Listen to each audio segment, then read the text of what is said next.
type of languages stuff. Yes. And I just learned that it's not hard to learn or tell about Latin. When you see how it fits into everything, right? And also learning it will open up the way for you to learn other languages. Very good point, Amir. So you thought my Auntie Nika was playing when I said Latin is everywhere. Well, you think I was trying to trick you into wanting to learn it by making up a Well, I didn't think you were playing like all the way. I was just saying like I thought you were saying that, but I don't know. It's just hard to believe though, isn't it? It's kind of hard to kind of wrap your mind around. I knew Latin was in places, but I didn't know it was like in every place. And yeah. What region are you? Yeah. I just thought you meant like languages and stuff, but yeah, you didn't realize how much it was all over the place. Yeah. Thank you for those words. King, do you have something you want to say? So when I watched the video, I never knew that Latin combined it with some languages, and like just one letter deleted from a word could make a whole different sentence. Yeah. Mm-hmm. So what the Living Water School is trying to give you is we're giving you this kind of like if you think of like a tree, can you have any type of plant or tree without its seed, without its beginning? So how does Latin fit into that picture? Well, you see, you couldn't have other languages without Latin, basically. That's sort of true. Almost like that. It's almost like that. But I mean, like there may have been, if God didn't want Latin, there would have been other languages that would made that, but those different languages. But right during those times, in order to make other languages during that time, you had to start with one and build up. Yes. So Latin is a big part of that, but we also recognize that our language. So based on the chart we saw earlier, which languages are the most rich in the English language? Germanic languages or Latin? Germanic. The Germanic languages, but Latin is a part of that. Latin has decreased in size for a long time. Yeah.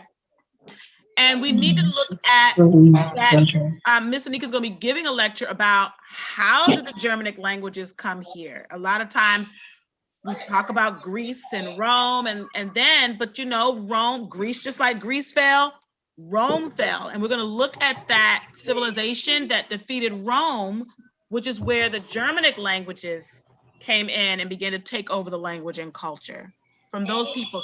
Now, a lot of times when people talk about, a lot of times when people talk about the people who conquered Rome, they'll just say some blanket term like barbarians. And a lot of people don't understand what that means. So Miss Anika, when I teach human history, I want to use words that describe them as human beings, like who are they and where do they come from?